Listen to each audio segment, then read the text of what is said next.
Welcome to Let's Talk Live with Dr. Robi Ludwig for our debut show. I am so happy to have you here.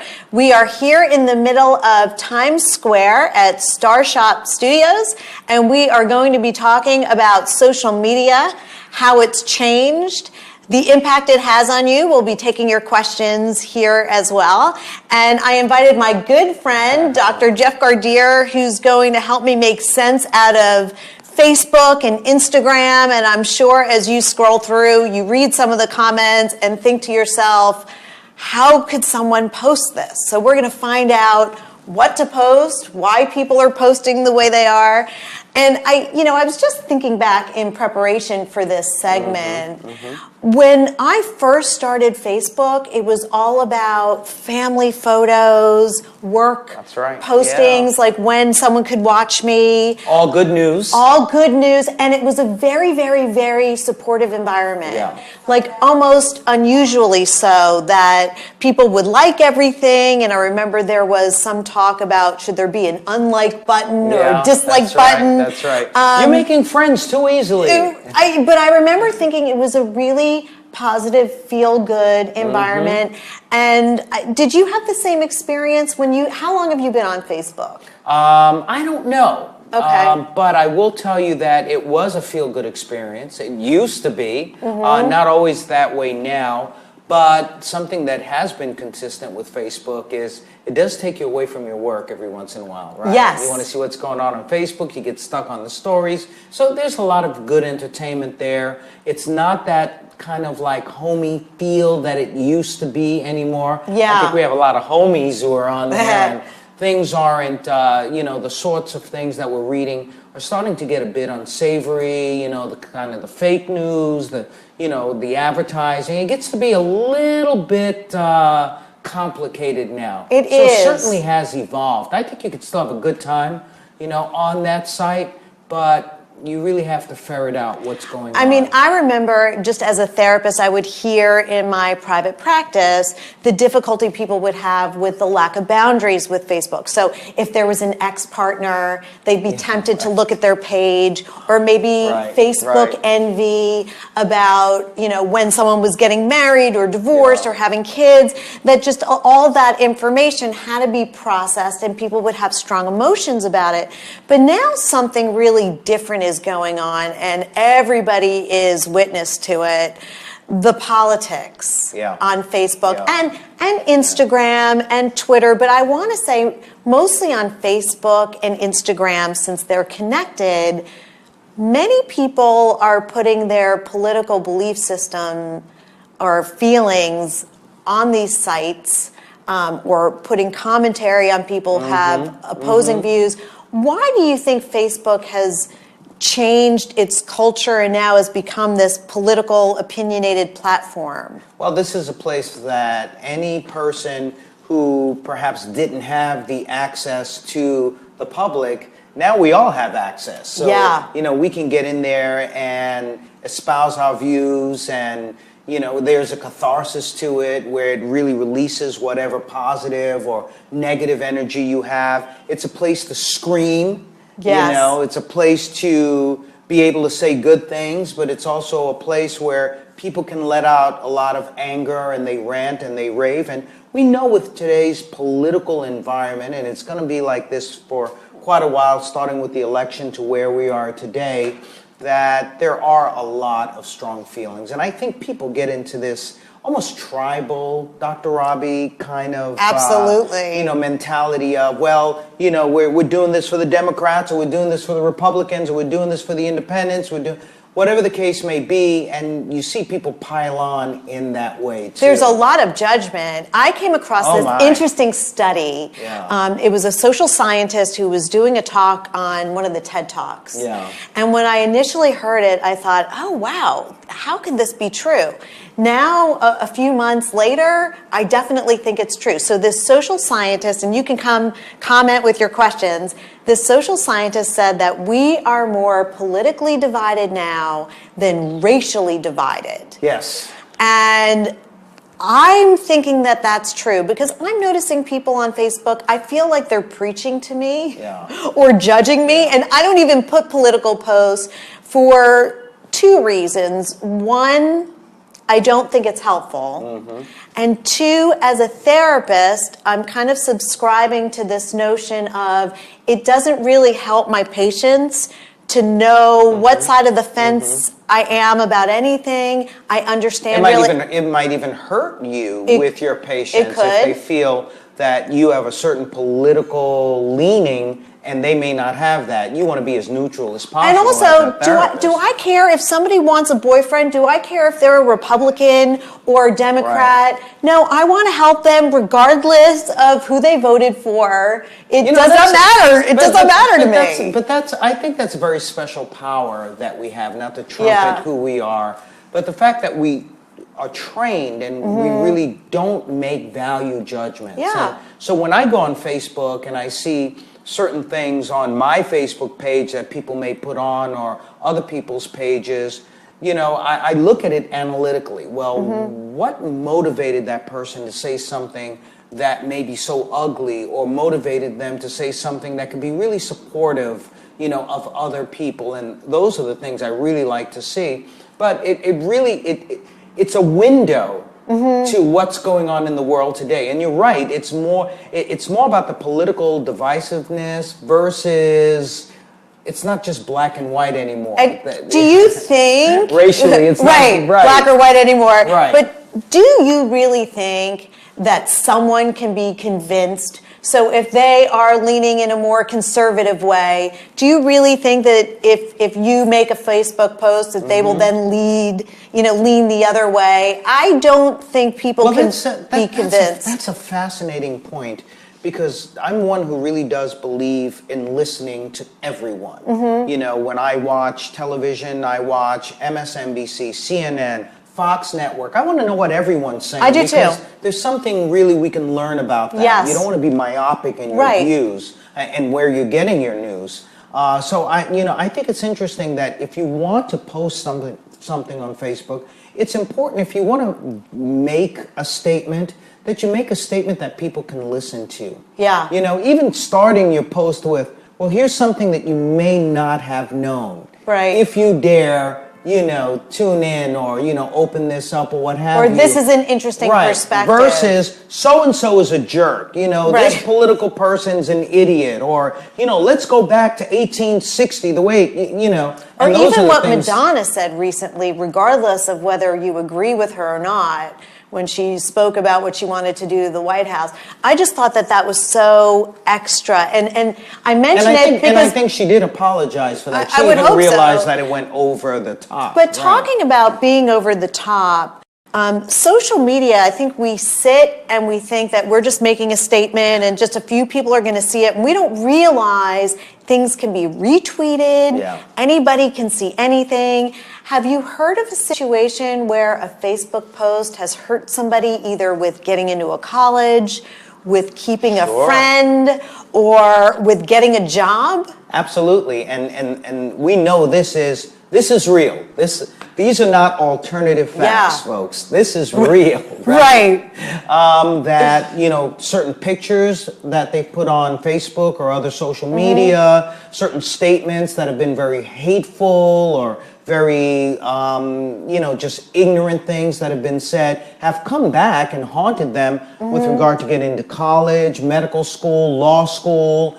And so you really have to be careful, because that is a permanent record. That goes everywhere. It's not only retweeted, but it's put in the bank somewhere. And so, that's why it's important when you're doing these things, you have to really think about it. I know. You got to hit a pause button and say, wait a minute, do I want to do this? And if I do, I really need to be careful in the words that I use, because this can be interpreted by a million different people in at least 100 different ways. Now, I know Dr. Jeff, so I know it's not your style, nor is it mine, to yell at somebody on Facebook. I don't even yell at someone at home. Their views, right. Well, I'll claim I don't yell at anybody on Facebook, but I might yell at other times. I might.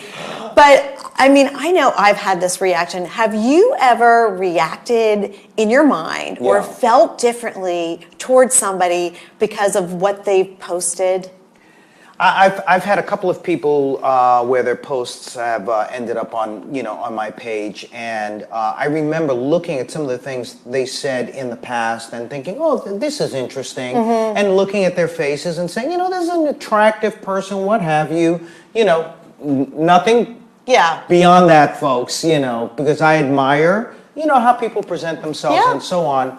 But then I have started seeing after the election and where we are today, some of the outrageous and really just nasty things, ignorant things that have been said, and all of a sudden those people didn't look so darn good to me anymore. Right.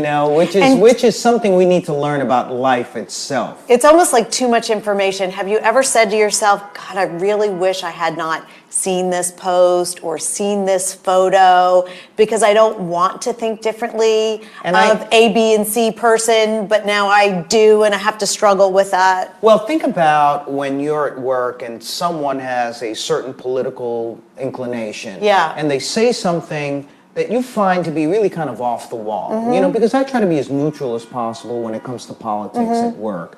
I listen to both sides, I look at what are the pros and the cons and so on. I try to be fair. I think as a therapist, we have the advantage that we can see everybody's perspective. Whether we agree with it or not, we can certainly see how someone is coming to a particular conclusion. And we should not only help our clients that we work with, but, we should help our friends in that too. And certain things have been said in this political season by people that I work with. And it's, and I hate to say it, but I will say it, it's taken a little bit of the respect I felt for them away. So just imagine putting something out on Facebook or tweeting out something that is completely outrageous. Well, if I'm one of the most neutral people and I'm like, wait a minute, can you imagine the other folks on Facebook, the trolls, others, when you say something like that, that's something that can haunt you. I saw somebody, I agree, I saw somebody high profile who's in our business, and I guess she was posting things politically that she felt very strongly about. And then there was a subsequent post where she said, I like everybody, and she went into why she was posting politically and that she hoped that people would not attack her and say mean things because she was open to everybody's ideas. But if they were going to be really mean, she was going to have to block them. And that's kind of where we've gotten, because I think people can get insensitive in this medium and think that their words don't matter. In fact, 11% of social media users, according to one poll, lost friends due to political posts. Have you defriended anyone? I haven't defriended anyone. No, I haven't either. And I rarely befriend anyone. Just joking. Right. I'm looking. I'm your friend on Facebook. Yeah, absolutely. But look, I'm not saying that people shouldn't post their political views. I'm just saying, you can have a good time, you can scream and yell, you can rant, you can do all these things, but, be fair. Don't try to tear other people down. You can let your views be known. It's very cathartic, but also at the same time, be respectful. And the posts that I tend to find to be difficult are the ones where they say, this is what's happening, this is where it's at, and I don't want to hear anything from anyone. It's my way or the highway. And we know that doesn't work in marriages, it doesn't work in friendships, and for me, it certainly doesn't work on Facebook. So let me ask the Facebook people out there, do you feel that you've ever been made to experience yourself or your position as wrong, given the way some of your social media friends post ideas or articles or statements? Because I know there are people I respect and I respect their position, but after I read a series of their posts, I feel like they're scolding me, and I feel like I've been punished somehow. So let me see some of the questions that we have been getting. Let's see. Somebody is asking, let's see, how do you suggest we deal with the sadness? Is this the political sadness in reaction to, I suppose, if your candidate did not win? Which is a great question, because I think a lot of people are in deep mourning and really are having a hard time adjusting. Well, one of the things that I see quite often would be the folks who consider themselves to have won to say, I don't want to hear about the whining. I don't want to hear about the crying. You know, get yourselves together, man up or woman up, stop it. And I think that's really unfair. Yeah. I think it really should be, look, this is an open forum. If you're feeling sad, if you're feeling disappointed, then, you know, you should be able to talk about that. Right. You can get, and what I'd like to see with no matter which side won, saying, I hear you. I know this must be something that is difficult. I know that there are a lot of people in this political climate who are very afraid of deportation, afraid of this, that, or what have you. And I think it's just incumbent upon all of us as brothers and sisters, human beings on this planet, no matter what your political view is, to say, you know, I hear you. Yeah. I hear you. I may not agree with where you think this may be going or the way that it's done, but you know, I want to hear more about what it is that you're afraid of and how can I make you feel better. I totally agree. And I've heard many people say, you know, regardless of who is politically in power, we all can empower ourselves to make a difference. So to join And a group, people are doing that. to join Right. a group that you Sure. feel advocates your cause, you know, to make steps in the direction where you're not viewing yourself as a child who has to rely on somebody else to make a decision, but to view yourself more in an empowered position where you find other people like yourself who can do something really great. Well, and that's why, you know, Facebook has actually brought a lot of people together who've wanted to march, who've wanted to protest what's going on politically. We've seen these incredible marches by women, you know, and it is so empowering.